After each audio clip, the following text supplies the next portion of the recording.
scan the stars, searching for a signal, a sign that we are not alone. But for thousands of years, the real contact may not have been from the heavens, but from the abyss. Every ancient culture tells the same story of intelligent beings emerging from the water, not as invaders, but as teachers. And today, our own military has tracked objects in our oceans that defy physics. This isn't science fiction. This is a mounting body of evidence that points to a single terrifying conclusion. We are sharing our planet, and they have been here all along.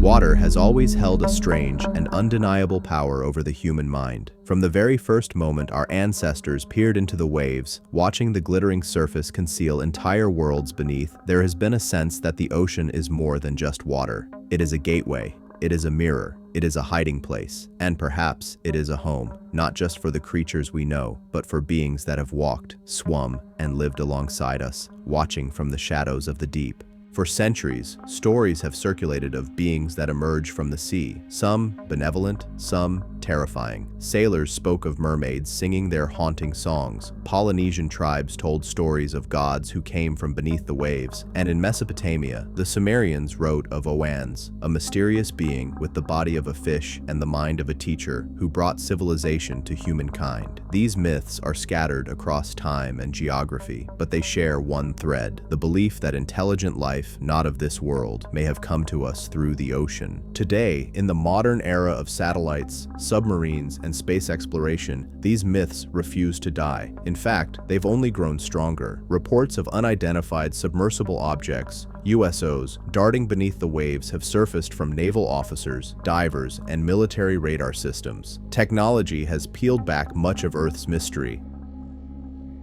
But when it comes to the ocean, more than 80% remains unexplored. If intelligent beings wanted to observe us undetected, what better hiding place could they choose than the crushing black depths of our own seas? But to understand these aquatic alien species, we must go deeper than rumors and sightings. We must travel back into humanity's collective memory, to ancient civilizations who preserved their encounters with these mysterious beings in myths, carvings, and sacred texts. We must ask why nearly every culture across the world, from Africa to the Pacific, from Babylon to the Andes, spoke of creatures from the water who were not entirely human, yet not entirely fish. Were they symbols, metaphors, or were they memories, distorted over time, but rooted in reality? The oldest stories, Oannes and the Sumerians. In the cradle of civilization, among the reeds and rivers of Mesopotamia, the Babylonians told of Oannes. He was described as a being who rose from the sea during the day to teach mankind, and at night he would retreat back into the water. According to the Babylonian priest Berossus, Oannes had the body of a fish, but beneath this aquatic shell, he concealed the form of a man. He brought knowledge, agriculture, writing, art, and laws. He was not a god demanding worship, but a guide who wanted to uplift humanity. What is striking is how practical his gifts were. They were not myths of thunderbolts or magic. They were systems of civilization. This raises the question, if Oannes was not merely a myth, could he have been an emissary of an aquatic alien species? Could he have emerged from the Persian Gulf, part of a race adapted to life in the water, bringing advanced knowledge to the fragile, emerging human race? The Dogon people of Mali, Africa, tell a similar story. Thousands of miles away from Mesopotamia, the Dogon speak of the Nommo, amphibious beings who descended from the sky in a vessel that landed in water. The Nommo were described as fish-like beings who could live both on land and underwater. They too were teachers, bringing wisdom, cosmology, and a startlingly accurate understanding of the Sirius star system, knowledge that modern astronomers only confirmed with telescopes thousands of years later. How could an isolated African tribe have known of the binary star Sirius B without advanced instruments? To the Dogon, the answer was simple: the Nommo told them. Are Oannes and the Nommo two versions of the same story? Or are they evidence of a widespread contact with aquatic extraterrestrials who traveled across human civilizations, spreading seeds of knowledge like ripples across a pond? Water gods across the world. The further we look, the more the pattern emerges. The Polynesians told stories of Tangaroa, the great ocean deity who fathered both fish and humans. The ancient Greeks worshipped Triton and Poseidon, gods of the sea with hybrid forms, half man and half fish. In Mesoamerica, the Mayans and Aztecs revered water deities who combined human and aquatic traits, their temples often decorated with scales and flowing waves. And in Japan, tales of the Kappa, water-dwelling creatures with human-like intelligence, haunt rivers and lakes to this day. At first glance, these myths may seem like natural personifications of the ocean's power. After all, water is life. Civilizations depended on rivers, lakes, and seas for survival. But what is harder to explain is the consistency of hybrid beings, part fish, part human, deeply intelligent, often arriving with advanced knowledge or strange technology. When cultures separated by oceans and centuries describe nearly identical beings, we are forced to ask whether they were all tapping into the same imagination or documenting the same reality. The science of aquatic life beyond Earth. If aquatic alien species exist, how might they look? To answer this, we must consider the vastness of the cosmos. Astronomers now believe that water worlds, planets covered in deep global oceans, may be among the most common types of planets in our galaxy. The Kepler Space Telescope has discovered dozens of candidates, worlds where sunlight may never pierce the abyss, yet where life could thrive in hydrothermal vents, just as it does on Earth's ocean floor. On Earth, life began in the water. The first cells, the first organisms, the first vertebrates all emerged from the ocean. Even now, the ocean holds more biomass and biodiversity than the land. Evolution has proven that aquatic environments favor intelligence. The octopus, a creature with no bones and alien-like physiology, shows problem-solving skills, tool use, and even personality. Dolphins and whales communicate in complex songs that may approach the structure of language. The sea is not barren, it is a cradle of intelligence. Now imagine a planet with oceans 10 times deeper than ours, stable for billions of years, where predators and prey evolved in constant competition, driving intelligence upward. The beings of such a world would not build cities of stone, but perhaps structures of coral-like growths, bioluminescent technologies, or fluid architecture shaped by the currents. They would not gaze at the stars with telescopes, but they might sense the vibrations of distant cosmic events through water.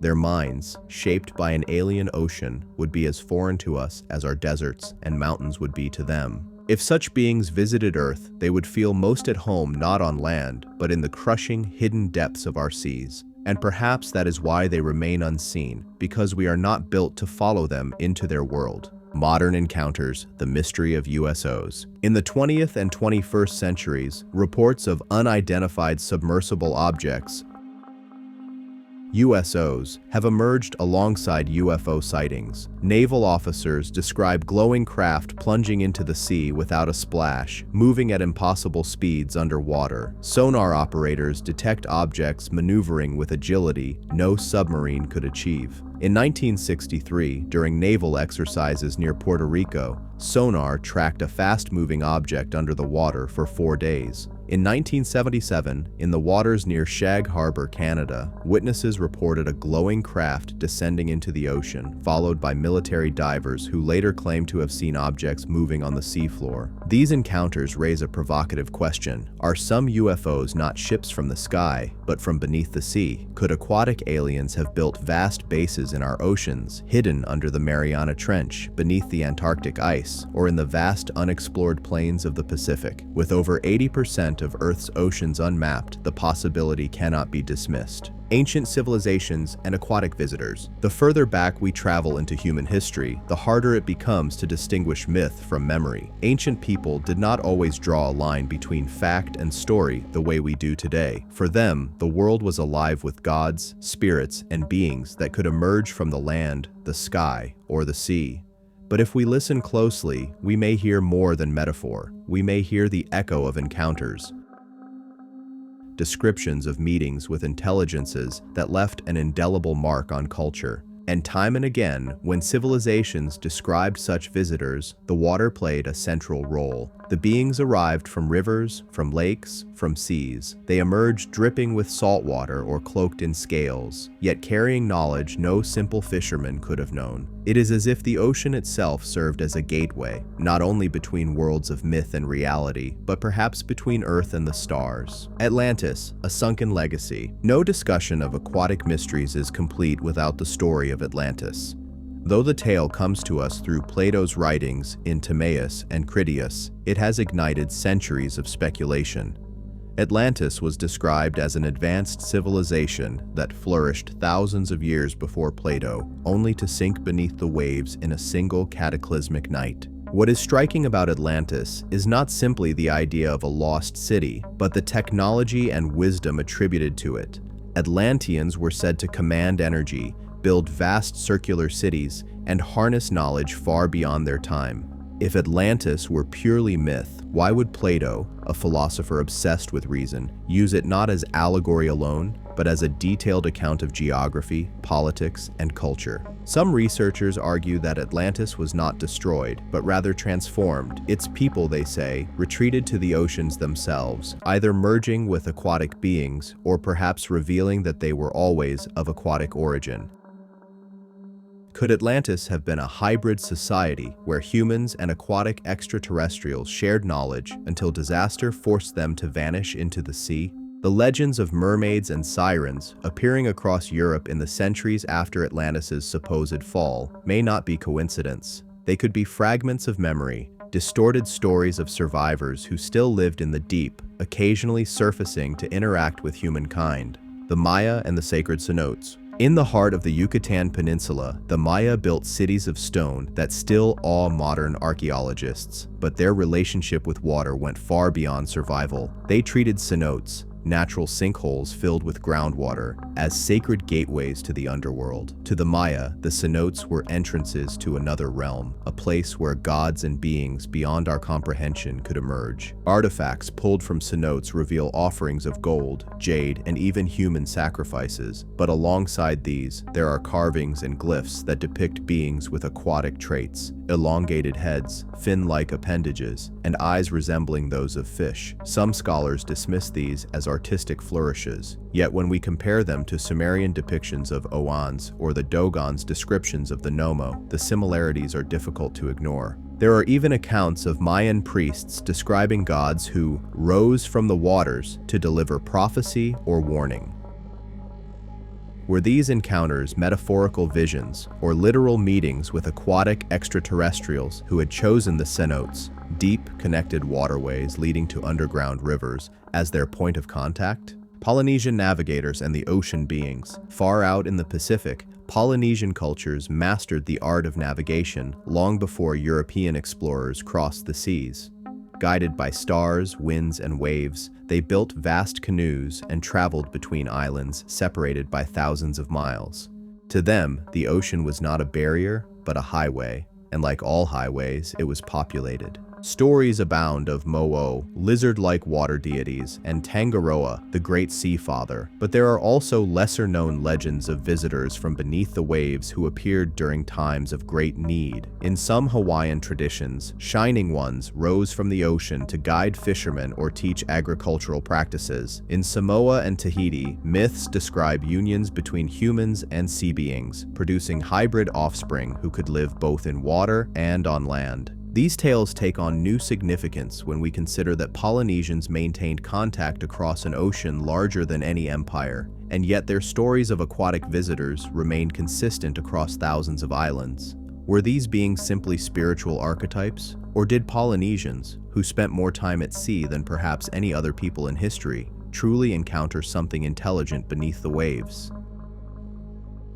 The enigmatic Lake Baikal. In the frozen heart of Siberia lies Lake Baikal, the deepest freshwater lake on Earth. It is a place of staggering natural beauty, but also of profound mystery. Local legends have long spoken of beings in its depths, and in the late 20th century, Soviet military divers reported something extraordinary. During training exercises in 1982, divers claimed to encounter strange humanoid figures deep beneath the surface. These beings were described as roughly 9 feet tall, wearing no obvious diving equipment and moving effortlessly through the water.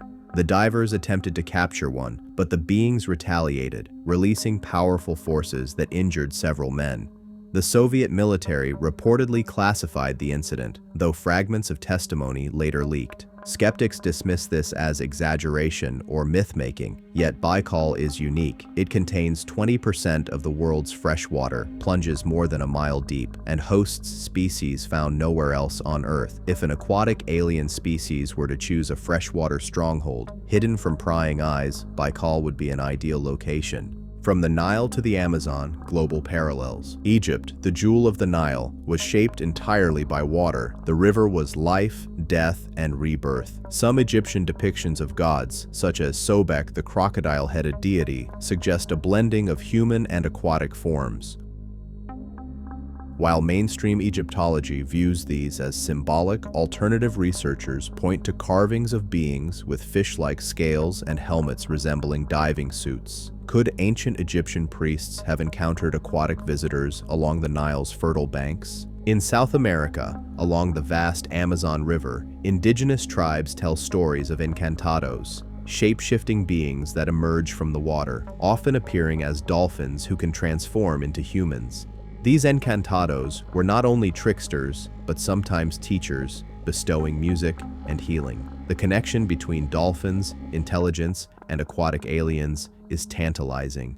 If extraterrestrials wanted to cloak themselves in familiar forms, what better guise than the intelligent aquatic mammals already revered by local peoples? A universal pattern. What emerges from all these accounts, Sumerian, Dogon, Mayan, Polynesian, Siberian, Egyptian, Amazonian, is a striking pattern. Across geography, across centuries, human beings have told stories of encounters with aquatic intelligences. They appear not as invaders, but as guides, teachers, and watchers. They come from the water, not the sky, yet often bring knowledge of the cosmos. This pattern begs the question, are these stories independent inventions of the human imagination, or are they fragments of a greater truth? Scattered evidence of contact with aquatic alien species who have been here, quietly shaping our path since the dawn of civilization. The science of aquatic evolution. To understand aquatic alien species, we must first return to the beginning of life itself. On Earth, every story of evolution starts with water. The earliest microbes formed not in deserts or forests, but in shallow seas more than 3.5 billion years ago. Hydrothermal vents, fissures in the ocean floor that spew mineral-rich water, provided heat, chemicals, and the perfect conditions for organic molecules to combine. It was here, in the dark womb of the ocean, that life began. If life on Earth had required a planet covered in vast dry continents, it might never have emerged at all. But water is abundant in the universe. It is found in comets, in the clouds of gas giants, in the icy crusts of moons like Europa and Enceladus, and in the atmospheres of exoplanets light years away. Wherever astronomers point their telescopes, they find evidence of water. Frozen, liquid, or vapor. If water is everywhere, and if life begins in water, then it is reasonable, perhaps even inevitable, that many alien civilizations are aquatic at their core. The prevalence of ocean worlds. In recent decades, planetary scientists have discovered a startling truth. Earth may not be the most common type of habitable world. Instead, many exoplanets appear to be water worlds. Planets with global oceans so deep they make Earth's seas look like shallow puddles. On some of these worlds, oceans may stretch hundreds of kilometers down, layered with crushing pressure, strange chemistry, and perhaps entire ecosystems we can scarcely imagine. If intelligence is to arise on such planets, it will not build stone temples or metal skyscrapers. Instead, it will evolve within the fluid matrix of the sea. It will adapt to currents, to darkness, to bioluminescent signaling, to pressure far beyond human tolerance. These civilizations would not think in terms of fire and smoke, but in terms of waves, flows, and resonance. Their technology may not burn coal or split atoms, but instead manipulate sound, light, and chemical energy in ways that mimic biology itself. The very laws of survival in the sea shape a different kind of mind. While land animals often develop sharp boundaries between predator and prey, aquatic life blurs the line. Fish school in coordinated patterns, dolphins hunt cooperatively, and even microscopic plankton thrive in webs of mutual exchange. In such environments, intelligence evolves not from domination, but from connection. An aquatic alien species may think not in isolation, but in networks, harmonies, and collective consciousness. Possible physiology of aquatic aliens. When we imagine extraterrestrials, Hollywood often gives us humanoids. 2 arms, 2 legs, 2 eyes, walking upright on land. But aquatic aliens would not follow that template. Their bodies would reflect the demands of their oceans. Streamlined forms. To move efficiently through water, they may resemble dolphins or squid, smooth, elongated, built for fluid motion. Bioluminescence. In the darkness of alien oceans, light becomes communication. Just as fireflies flash codes and deep-sea fish lure prey, aquatic aliens might use glowing patterns across their skin to speak, express emotion, or transmit data. Multiple limbs or tentacles. Water supports weight differently than air. An alien could have 6, 8, or even dozens of flexible limbs, each capable of fine manipulation. Tentacles or fins may double as tools. Gills and lungs. Some may breathe only water, others both air and liquid. Amphibious physiology would allow them to explore land when needed, though their primary home would remain the sea. Pressure. Adaptations. Deep-sea beings on Earth survive pressures that would crush submarines. Alien physiology may include fluid-filled bodies, collapsible skeletons, or structures beyond our biology altogether. If we encountered such beings, they would seem both familiar and utterly alien. To human eyes, a glowing cephalopod with intelligent eyes and shifting colors across its body might appear monstrous, yet within that form could reside a mind as curious, as emotional, and as profound as our own. Communication in the deep. How would aquatic aliens think? How would they speak? On Earth, sound travels 5 times faster in water than in air. Dolphins and whales exploit this by creating songs that can travel for hundreds of miles across the ocean. Some scientists speculate that whale communication may include grammar, context, and even culture. Extrapolate this to an alien ocean world, and we may find species whose primary form of communication is sonic. Pulses, songs, or vibrations far more complex than human language. Where we use words, they might use harmonics. Where we use written symbols, they might inscribe frequencies into choral-like structures or encode memories into living bioarchitecture. Another possibility is electromagnetic communication. Some earthfish generate electric fields to navigate and signal each other. An aquatic alien might evolve the ability to send bursts of electricity or magnetism through water, carrying rich layers of information beyond what sound alone can hold. To us, their communication would seem alien. Music, light, and current woven into a tapestry of meaning. But to them, our flat-spoken words might seem primitive, like trying to paint a symphony with a single drumbeat. The challenge of technology underwater. Skeptics often ask, if aquatic aliens exist, where is their technology? Where are their ships, their machines, their cities? The answer may be that we are looking for the wrong things. On Earth, human technology is shaped by fire and metal, 2 things that are difficult to master in the ocean. Fire sputters and dies underwater, metal corrodes, but aquatic civilizations may have developed entirely different pathways. Consider biological technology. Instead of forging steel, they might grow living tools, coral-like computers, symbiotic organisms engineered for specific tasks. Energy from currents. Instead of burning fuel, they may harness tidal flows, thermal gradients, or chemical reactions in hydrothermal vents. Information in DNA. Instead of books or microchips, they may store knowledge directly in biological code, passing it from one generation to the next in ways we cannot yet comprehend. To us, this would not look like technology at all. We might mistake their constructs for reefs, their machines for organisms, their power systems for natural phenomena. Imagine diving into an alien ocean and seeing a vast glowing structure. Is it a living creature, a city, a ship, or all 3 at once? It is possible we have already looked directly at aquatic alien technology on Earth. Bioluminescent displays, strange formations, even unexplained sonar signatures, and dismissed them as curiosities of nature. The intelligence of Earth's oceans as a clue. If we want a glimpse of what aquatic aliens might be like, we need only look at the oceans of Earth. Dolphins exhibit self-awareness, cooperation, and problem-solving. They use signature whistles as names, recognize themselves in mirrors, and show cultural transmission of hunting techniques. Octopuses solve puzzles, escape enclosures, and use tools. With neurons distributed across their arms, their intelligence is decentralized, unlike any vertebrate.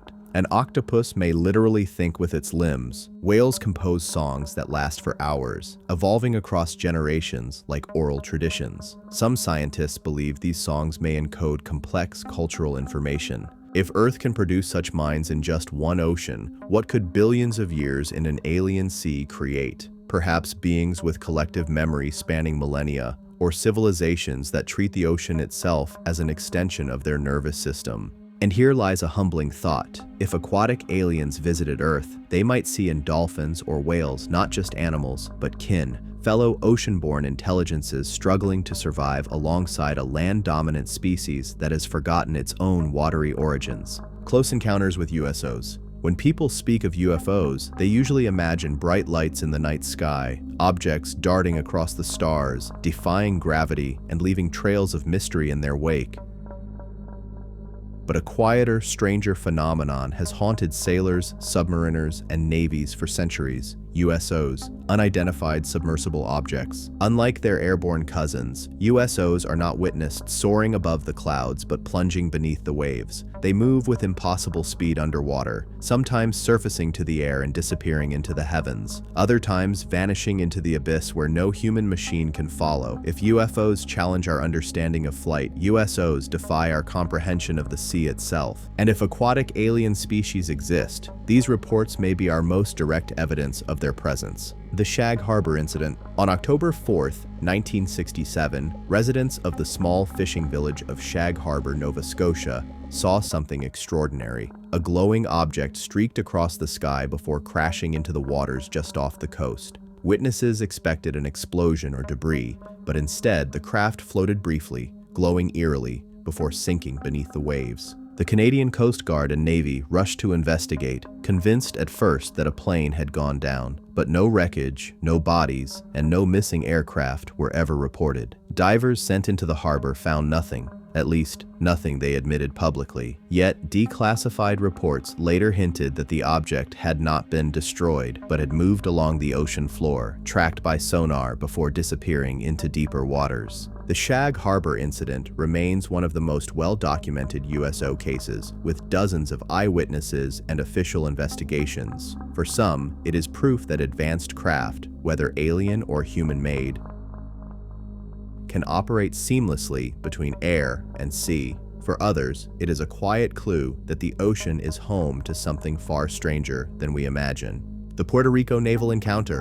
In 1963, during a NATO naval exercise near Puerto Rico, sonar operators detected a fast-moving object beneath the waves. It was unlike any submarine known to man, darting in sharp angles at speeds exceeding 150 knots, far beyond the capacity of any vessel, then or now. Over 4 days, the object was tracked repeatedly, diving to depths of 20,000 feet, a depth impossible for human submarines, which are crushed under far less pressure. Yet this object moved effortlessly, as though the crushing dark depths were its natural environment. To this day, military analysts struggle to explain the encounter. Was it an experimental craft, a secret weapon, or was it evidence of a species perfectly adapted to the deep, displaying technology indistinguishable from magic? Lake Baikal, May 1982. Perhaps the most chilling USO encounter comes not from the ocean, but from Earth's largest freshwater lake, Baikal in Siberia. During a military training mission, Soviet divers reported encountering 9-foot-tall humanoid beings beneath the surface. These beings wore no visible breathing equipment and moved with ease in the icy depths. Alarmed, the divers attempted to capture one, but the beings resisted, releasing a powerful force that injured several men and killed at least 3.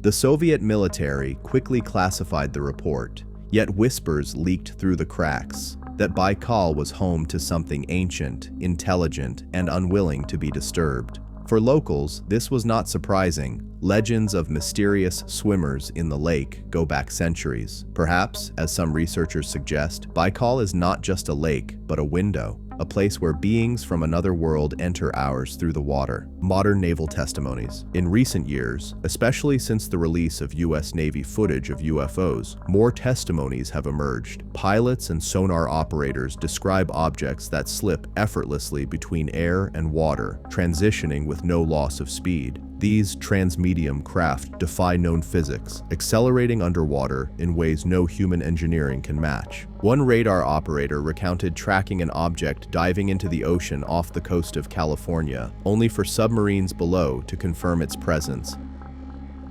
moving faster than torpedoes. Another report described luminous spheres hovering over the ocean, then plunging beneath the waves without a splash. The common thread is silence from official channels. Governments rarely acknowledge these encounters, and when they do, they attribute them to sensor errors or unidentified aerial phenomena. But sailors, divers, and officers tell a different story, that the oceans are alive with things we cannot explain. Underwater bases? If USOs are real, where do they go? Some researchers believe the answer lies in underwater alien bases. The theory suggests that aquatic alien species have established permanent strongholds beneath our oceans, hidden from human detection. Candidates include the Mariana Trench, the deepest place on Earth, virtually unexplored. The Puerto Rico Trench, the site of numerous USO reports. Antarctica's subglacial lakes, hidden bodies of water beneath miles of ice. The Arctic Ocean, where melting ice has revealed strange anomalies.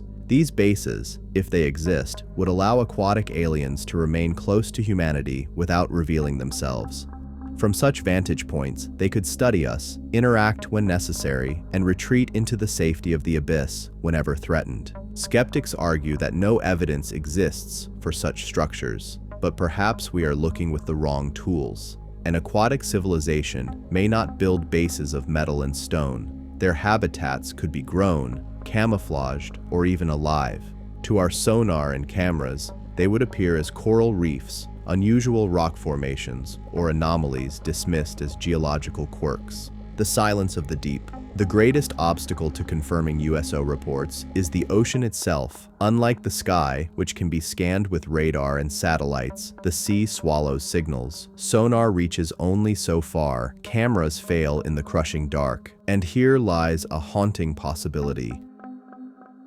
The ocean is not empty. It may be filled with intelligence that has chosen silence. Whether by design or by accident, they remain hidden, surfacing only in rare moments when human technology happens to catch them in the act. If aquatic aliens are among us, then the truth is both astonishing and humbling. They may have been here all along, watching from just beneath the waves, as invisible to us as the stars once were before the telescope. Theories and conspiracies. When we look at the mystery of aquatic alien life, one thing becomes clear. The puzzle is not just biological, not just scientific. It is deeply entangled with human myths, legends, and conspiracies. For centuries, whispers have circulated that beneath our oceans lie secrets too enormous to ignore. Lost civilizations, hidden technologies, and the possibility that humanity itself is connected to aquatic intelligences. Atlantis, the lost civilization. No discussion of aquatic mysteries is complete without Atlantis. Plato described it as a mighty island nation that vanished beneath the waves, destroyed in a cataclysm. To mainstream historians, it is a parable, an allegory for greed and power. But to alternative researchers, Atlantis was real, and its disappearance may not have been total. Some theorists propose that the Atlanteans, if they existed, were in contact with extraterrestrial beings. Perhaps they received advanced knowledge that allowed them to manipulate energy, build impossible structures, and even travel between dimensions. When Atlantis fell, some say, survivors fled beneath the sea, taking their wisdom with them. Over time, they may have become indistinguishable from the aquatic aliens we now glimpse only in fleeting encounters. Could the mermaids and sirens of legend be distorted memories of Atlanteans who adapted to life underwater? Could Atlantis have been less a myth and more a warning? A record of a civilization destroyed, only to return in hidden form beneath the ocean?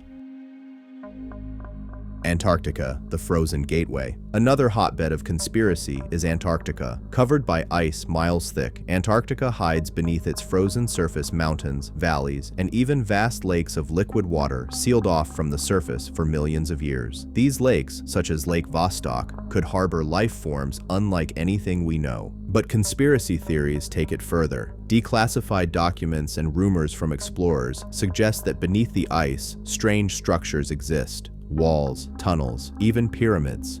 Some say these are the remnants of ancient alien bases preserved in the cold. Others believe that Germany's Nazis discovered something extraordinary there during World War II, leading to secret missions and cover-ups. Most startling is the claim that aquatic alien species may use Antarctica as an entrance point. With subglacial oceans connected to the world's seas, it could serve as a natural hub for beings that live both in water and in secrecy. Modern satellite images sometimes show anomalies, perfect geometric shapes under the ice, mysterious holes, and unexplainable heat signatures. Could these be entrances to cities built not by humans, but by another intelligence altogether? U.S. Navy's silent war? Over the decades, whispers have persisted of a silent war between navies and aquatic aliens. According to some insiders, naval exercises are not merely about practicing defense, they are about tracking and containing USOs. Declassified reports reveal that the Navy has invested heavily in deep-sea sonar arrays, systems that can detect movement in the deepest parts of the ocean. Officially, they are for submarine detection, but some theorists argue that they are used to monitor the movements of something else, something not of human origin.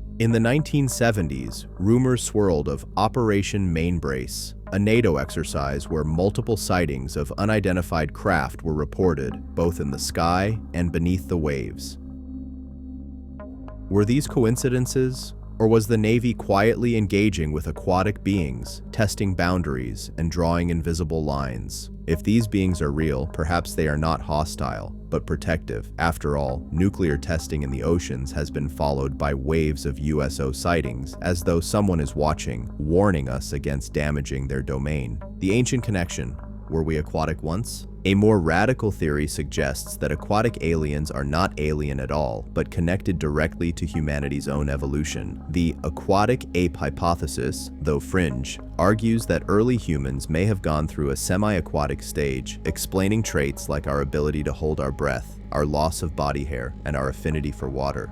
Could it be that we share origins with aquatic beings? That a split occurred in the distant past, with one branch of humanity staying on land, while another adapted to the seas, or was guided to them by an outside intelligence? Myths from around the world speak of fish gods who brought knowledge to early humans. Oannes in Mesopotamian legend, a fish man who rose from the sea to teach writing and science. Nommo, the amphibious beings of the Dogon tribe in Africa, said to come from Sirius. Dagon, worshipped by the Philistines, depicted as part human, part fish. Were these simply stories or memories of real encounters with aquatic intelligences that shaped our very destiny? The cover-up question. One of the hardest questions to answer is not if aquatic aliens exist, but why we are not told. If governments have encountered them through USO sightings, sonar contacts, or deep-sea missions, why keep it secret? The answer, some argue, lies in control. If it were revealed that powerful intelligences live undetected beneath our oceans, our sense of dominance over Earth would shatter.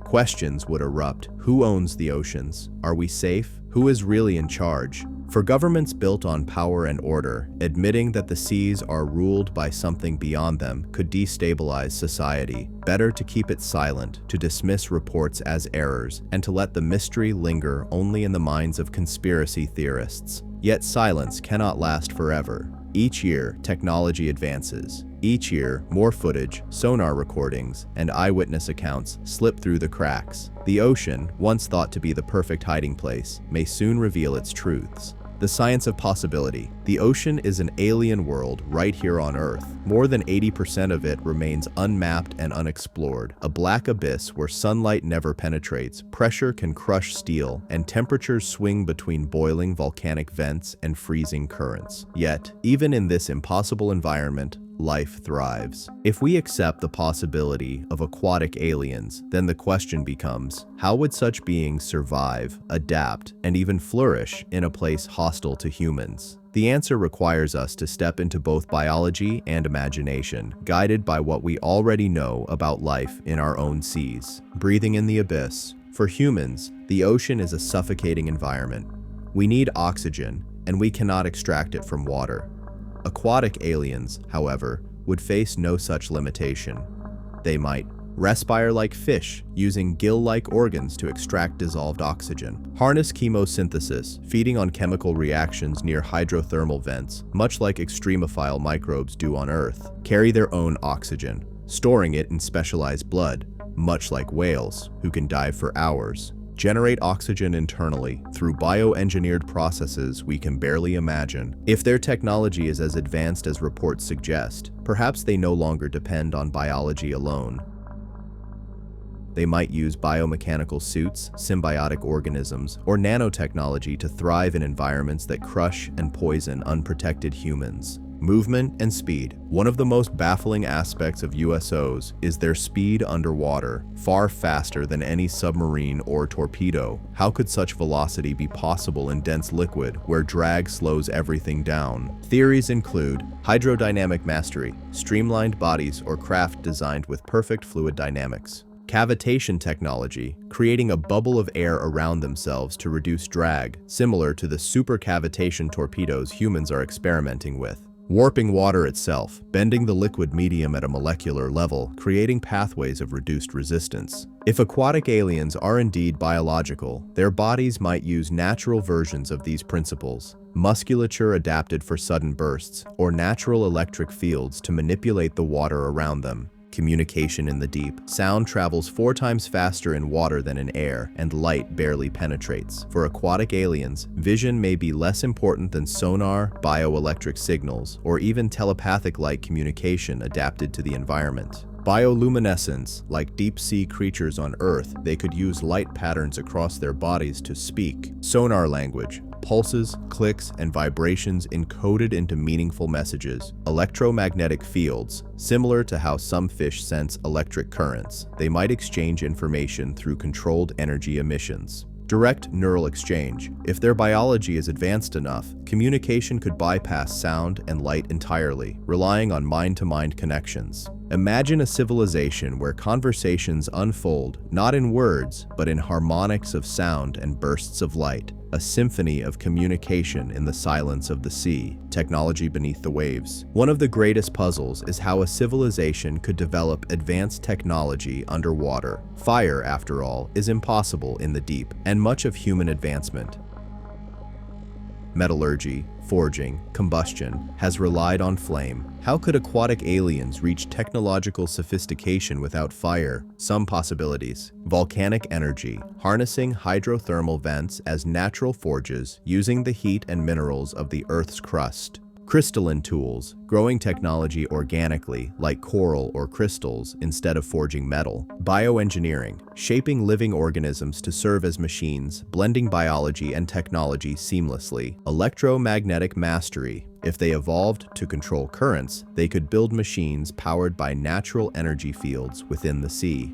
Perhaps their technology looks nothing like ours. Where we build rigid structures of metal and wires, they might grow fluid, living systems that adapt, heal, and evolve alongside them. To our eyes, their ships and devices might seem like living beings, hybrids of biology and engineering born from the deep. Adaptation to pressure and darkness. The deep sea crushes unprepared life with unimaginable force, yet aquatic aliens may not just survive, they may thrive there. Their bodies could be flexible and pressure adaptive, with no hollow spaces to collapse. Armored with natural biometals, biological alloys tougher than steel. Equipped with photosynthetic skin, glowing in darkness, absorbing energy from faint light or chemical sources. Instead of seeing darkness as a limitation, they might embrace it, evolving sensory systems that perceive the world in ways we cannot comprehend. Where we see pitch black, they may see vast glowing landscapes of heat signatures, electromagnetic waves, and chemical trails. Civilization in the abyss. Imagine a city not built of stone, but of coral-like organisms engineered to grow into vast domes, streets of glowing algae lighting the way. Towers of crystalline structures pulsing with energy drawn from geothermal vents. Creatures and machines blending seamlessly, their boundaries indistinguishable. To us, such a city would seem alive, breathing, shifting, and adapting with the tides. To them, it would be home. This raises a profound possibility. Aquatic aliens may not see themselves as separate from their technology. Just as corals create reefs that house countless other life forms, they may weave their civilization directly into the ocean ecosystem, leaving no sharp line between biology and machine. The human parallel. When humans first reached space, we assumed we were breaking into the final frontier. But in truth, the oceans remain more mysterious than the stars above. We still rely on machines to descend into the trenches, and those machines often fail. Yet whales, squids, and deep-sea fish thrive there effortlessly. If an alien intelligence evolved underwater, they would have conquered the environment we still consider impossible. To them, the crushing pressure of the deep may feel as natural as air feels to us. Their challenge would not be survival. It would be deciding how and whether to reveal themselves to a species still struggling to leave the shoreline. Encounters with myth and folklore. Long before sonar pings and naval reports, humanity told stories of beings from the sea. Every coastal culture on Earth has some tale of mysterious aquatic entities, part human, part fish, part god, part monster. These myths may seem like fantasy, but what if they are distorted memories of encounters with real aquatic intelligences? Mermaids and sirens. The most famous aquatic beings are mermaids, half-woman, half-fish figures whispered about by sailors for centuries. From Europe's sirens luring sailors to their doom with enchanting songs, to Japan's ningyo, a fish-like being said to bring curses or blessings, the archetype repeats across cultures. But why? Why does every ocean-faring society invent creatures that are humanoid but aquatic? Some theorists suggest that mermaids may be a cultural memory of aquatic aliens with humanoid forms. If sailors glimpsed beings in the water, tall, graceful, part human in shape, would they not naturally interpret them through the lens of mythology? Christopher Columbus himself recorded sightings of mermaids near Haiti, though he described them as not so beautiful as they are painted. Was he seeing manatees, as skeptics claim, or something stranger, something his mind could only frame as a familiar myth? Oannes, the fishman of Mesopotamia. The Babylonian priest Berossus wrote of Oannes, a mysterious being who emerged from the Persian Gulf in ancient times. Oannes was described as having the body of a fish, but the voice and intelligence of a man. Unlike sirens, Oannes was no trickster. He was a teacher. He brought knowledge to humanity: writing, mathematics, agriculture, and law. To the Babylonians, Oannes was a godlike figure, but to modern theorists, he may represent a genuine encounter with an aquatic alien species. Imagine a being who lived beneath the sea, emerging only when necessary to guide a primitive humanity, a pattern echoed in other cultures across the world.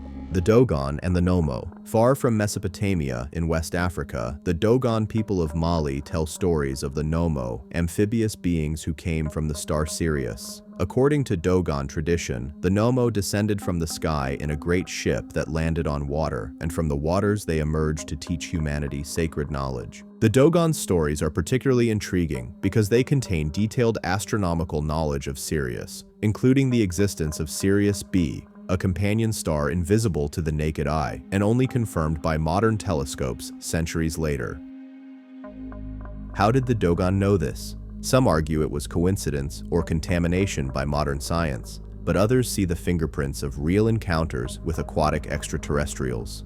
The Nommo, like Oannes, were not just beings of water, they were bringers of wisdom. Dagon, the fish god of the Philistines. In the Levant, the ancient Philistines worshipped Dagon, a deity often depicted as part man, part fish. Some scholars argue Dagon was originally an agricultural god, later conflated with fish imagery. but folklore persists of Dogon as a literal fish man, a powerful presence connected to the sea. The echo of fish gods across multiple regions hints at a broader pattern. If aquatic aliens interacted with humanity thousands of years ago, they may have been remembered in different forms, as gods, as monsters, or as teachers. Each culture, filtering the experience through its worldview, gave these beings different names. Celtic and Norse legends. In Celtic folklore, Selkies were beings who could shed their sealskins to become human, living between sea and land. In Norse mythology, the sea was ruled by Aegir and Ran, gods associated with mystery, storms, and the unknown.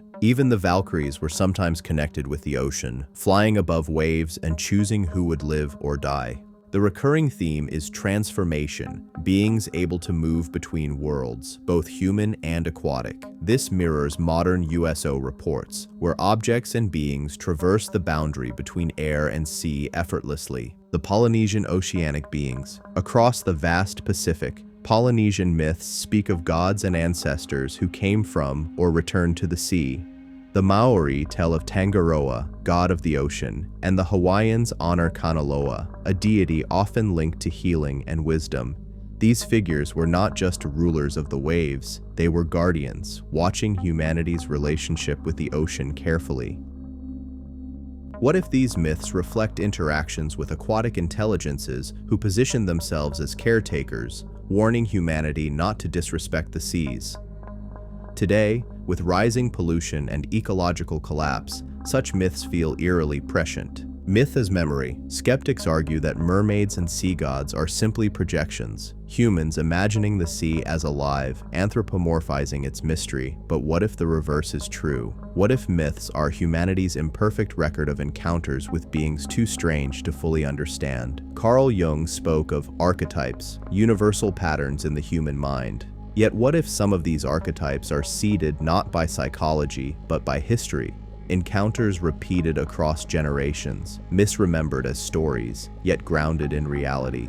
The Aquatic Alien Hypothesis does not dismiss myth, it elevates it. In this view, myths are not lies, but clues. They are the distorted memories of an ancient dialogue between humankind and the intelligences beneath the sea. Messages in the water. Encounters with aquatic beings have never been limited to fleeting sightings or mysterious sonar blips. Across the world, stories persist of communication, messages received not through words or radio signals, but through dreams, psychic impressions, and moments of strange clarity. If aquatic aliens exist, then they may not communicate the way we do. Their messages may come in forms we barely understand, slipping into our consciousness like whispers carried by the tide. Dreams of the deep. Many experiencers report vivid dreams involving the ocean, often linked to alien encounters. These dreams are not simple fantasies, but profound visions, vast underwater cities, glowing beings swimming with grace, or warnings of catastrophic floods and ecological collapse. Psychologists might dismiss these as subconscious imagery, the ocean being a powerful human symbol, but some experiencers insist that the dreams feel different,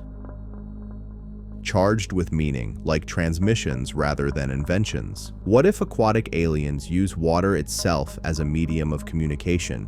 After all, water conducts sound, electricity, and vibration far more efficiently than air. If their consciousness is intertwined with the element, perhaps their messages ripple across the world's oceans, occasionally resonating with receptive human minds. Telepathic encounters. In modern UFO reports, one recurring theme is telepathic contact. Witnesses often describe receiving thoughts, feelings, or even entire concepts directly into their minds. Aquatic alien encounters are no different. Divers and sailors have told of overwhelming feelings of calm, or, conversely, sudden fear, when they sense a presence underwater. Some have even described receiving direct warnings: leave this place, do not interfere, protect the oceans. These impressions are often wordless, more like emotional downloads than language. Could it be that aquatic aliens communicate not through speech, but through resonance, transmitting emotions and concepts directly,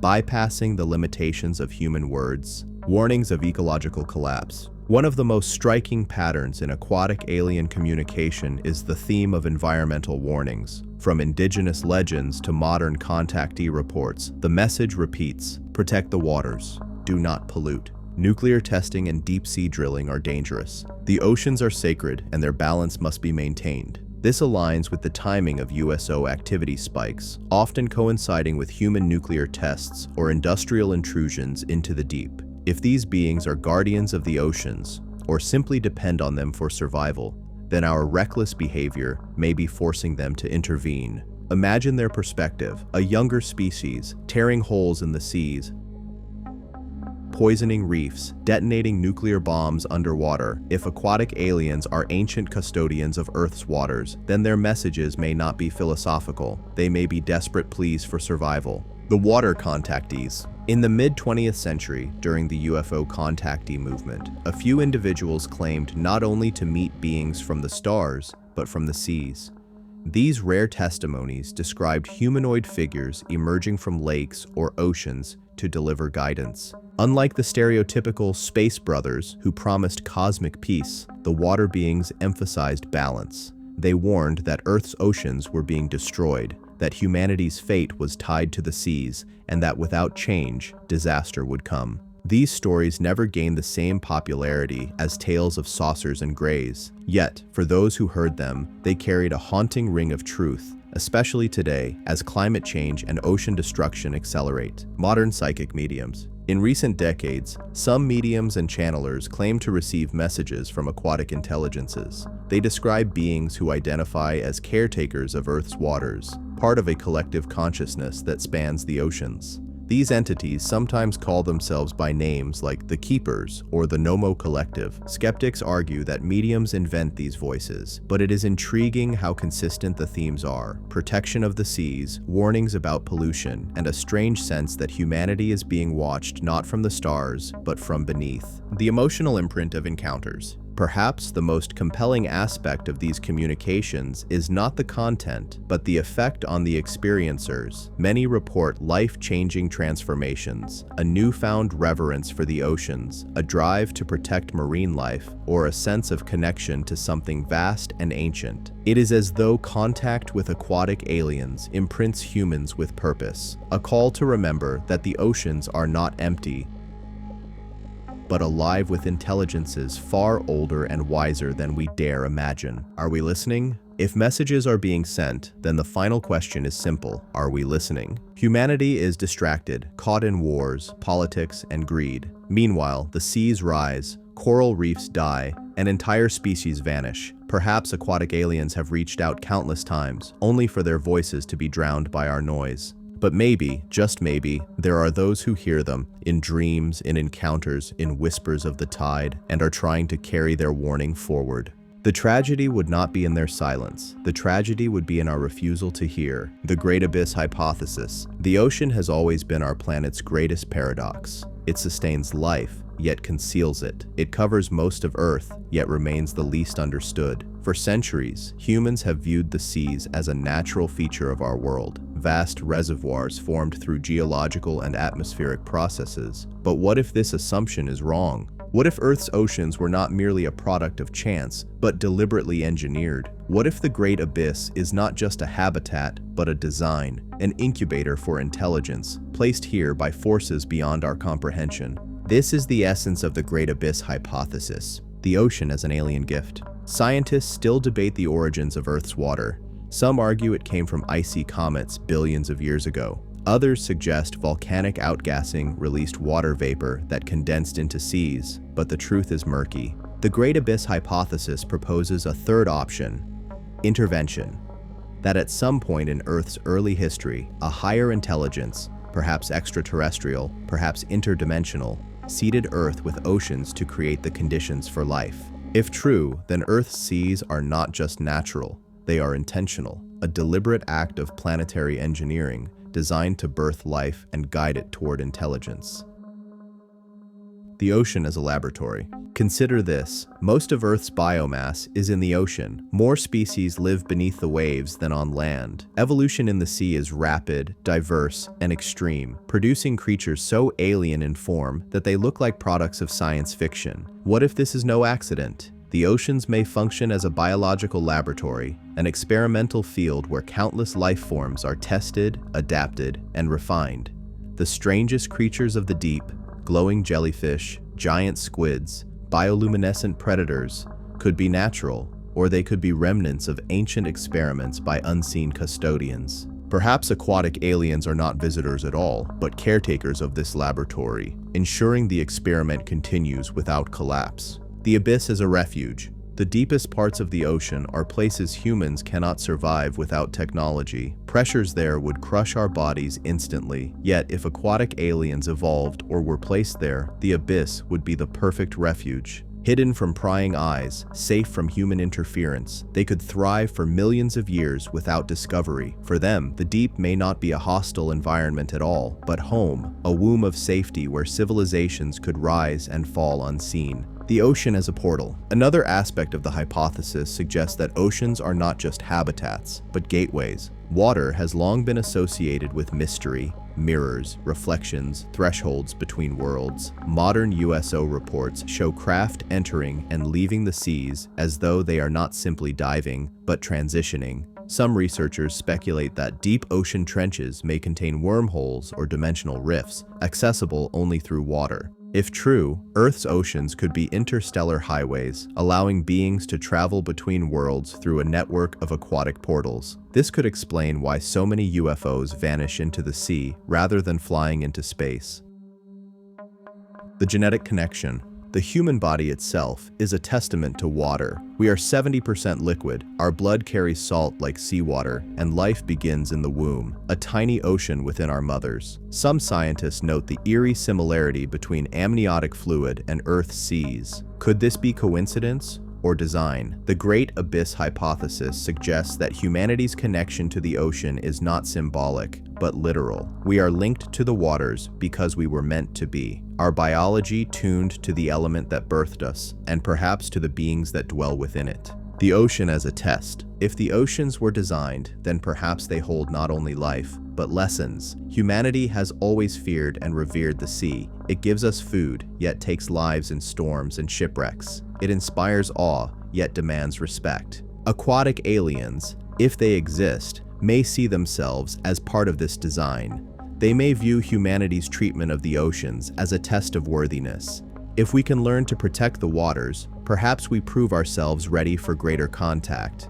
If we fail, perhaps we doom ourselves to remain stranded on the surface, unworthy of joining those who dwell below. Echoes of the abyss. From myths of water gods to modern sonar anomalies, humanity has always sensed something lurking in the depths. The Great Abyss Hypothesis reframes that intuition, not as fear of the unknown, but as recognition. On some level, perhaps we already know the oceans are more than they appear. They are not just seas, they are secrets. They are wombs of creation, portals of passage, and sanctuaries of intelligence. And if aquatic aliens are the guardians of this great design, then the truth is not just that we are not alone in the universe. The truth is that we are not alone on Earth. The future of contact. Imagine the moment. A breaking news broadcast interrupts regular programming. Grainy footage shows something massive rising from the waves.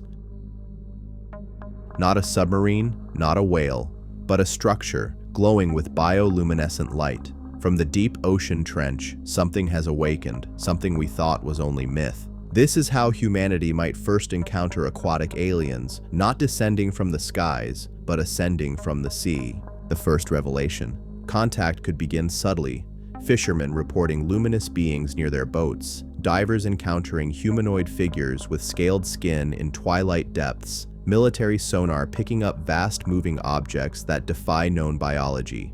For decades, these reports have been dismissed. But in the near future, one undeniable event may change everything. Perhaps an enormous craft rises from the Mariana Trench, visible to satellites and ships alike. Or perhaps a being is recorded clearly for the first time, emerging from the surf, under the eyes of hundreds. In an instant, secrecy collapses, and the truth spills out like a tide. We were never alone. The message they bring. What would aquatic aliens say to us if they chose to speak? Their first communication might not be words at all, but symbols, songs, or resonant frequencies carried through water. Imagine a voice not made of air, but of vibrations deep enough to shake the bones. The message might be simple. We have always been here. Or it might be a warning. You are poisoning the waters. Stop, or all will suffer. Or perhaps more profoundly, you are our children. Humanity's reaction. The reaction would not be uniform. Some would fall to their knees in worship, calling them gods returned from the sea. Others would call them demons, monsters, or invaders. Governments would scramble to contain information, to weaponize or politicize it. Scientists would demand study, while philosophers would demand meaning. And the everyday person, standing on the shore, would look out at the waves with new eyes. No longer would the sea be just a place of fishing, commerce, or vacation. It would be alive with neighbors we had ignored for centuries. The oceans would become sacred again, not just ecosystems, but embassies. The shifting of power. If aquatic aliens reveal themselves, global power will shift. Nations with coastlines will suddenly hold immense strategic importance. Military fleets may become irrelevant against beings who command the seas themselves. Economies built on ocean exploitation, oil drilling, deep-sea mining, overfishing may collapse overnight. In their place could rise new alliances, new treaties, new understandings of stewardship. Humanity may be forced to transition from conquerors of nature to caretakers, guided by those who have lived beneath the waves since time immemorial. The gift of knowledge. What might they share with us? The possibilities are staggering. Medicine derived from bioluminescent life, capable of regenerating cells. Energy harnessed from thermal vents, clean and endless. Navigation through oceanic wormholes, opening pathways to other worlds. Philosophy rooted in harmony, where survival depends on balance rather than dominance. The greatest gift may not be technology, but perspective. The reminder that intelligence does not always rise on land or in the sky, that we are part of a greater family of life, and the oceans are our true cradle. The transformation of humanity. Contact would transform us in ways we cannot fully predict. Religions would rewrite their scriptures. Nations would rewrite their borders. Science would rewrite its foundations. But perhaps the most important change would be inward. Humanity has always carried a wound of separation, from nature, from each other, from the unknown. To realize that intelligent life has been swimming beneath our feet all along would heal part of that wound. It would remind us that the universe is not empty, not hostile, but alive and interconnected. And maybe, just maybe, it would teach us humility, the lesson that the greatest mysteries are not always above us in the stars, but within the depths we feared to enter. The final tide. So, what is the destiny of humanity in the age of aquatic contact? Perhaps we will remain land dwellers, forever staring in awe at the waves. Or perhaps we will evolve, adapting technology to breathe underwater, merging with our aquatic kin. Cities may rise beneath the sea, domes glowing with shared light, humans and aquatic aliens coexisting in harmony. And when we are ready, when we have proven ourselves, perhaps the oceans will open their final secret, a corridor not just to other worlds, but to the truth of creation itself. Because in the end, the oceans are not just part of Earth, they are part of the cosmic design. They are a mirror, a cradle, a gateway, and if aquatic aliens are real, then the story of humanity is not only a story of the stars, it is a story of the sea. Epilogue. We began this journey wondering if the myths of mermaids, Oannes, and the Nommo were fantasy or memory. We traced legends, studied science, explored conspiracies, and imagined futures. And now, at the edge of this great abyss, one truth rises like a tide. The ocean is more than water. It is history. It is destiny. It is where we began, and perhaps where we will meet our greatest companions. And if one day, as we stand on the shore, a figure rises from the waves to greet us, let us remember they are not strangers. They are family returning home. Thanks for watching, everyone. If you enjoyed this video, don't forget to like, subscribe, and hit that notification bell so you never miss an update. Drop a comment below with your thoughts. I love hearing from you. Check out more videos on the screen, and I'll see you in the next one. Take care.